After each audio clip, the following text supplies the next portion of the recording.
अस्सलामुअलैकुम दोस्तों। Pakistan cricket team के middle order batter Iftikhar Ahmed का कहना है कि हमारे टीम में कोशिश करने वाले स्पिरिट है। जिस तरह लड़का जान मार रहे हैं, वर्ल्ड कप में अच्छा रिजल्ट आएगी। एशिया कप की सुपर 4 मरहले में श्रीलंका के खिलाफ के अहम मैच में 2 विकेटों से शिकस्त के बाद इफ्तिखार अहमद ने कहा कि हम वर्ल्ड नंबर 1 टीम की तरह खेला है।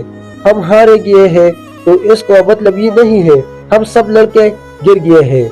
अपनी बात को जारी रखते हुए इफ्तिखार अहमद ने कहा कि श्रीलंका के खिलाफ मैच बहुत टफ हो, हम अच्छा टोटल हासिल करने में कामयाब हुआ। क्रेडिट श्रीलंका को भी जाता है जिन्होंने अच्छा क्रिकेट खेले। इफ्तिखार अहमद ने कहा कि हम आखिरी मरहले में आकर हारे, तुम खिलाड़ी जीत के लिए पर एतमाद थी।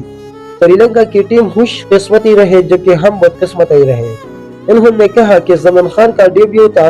जमान खान को यकीन था कि 6-7 रन छुएंगे तो वो बचाला गया, मगर क्रिकेट में ऐसा होता है, 2 गेंदों पर 6 रन दरकार था तो एज लगाकर चौका हो गया।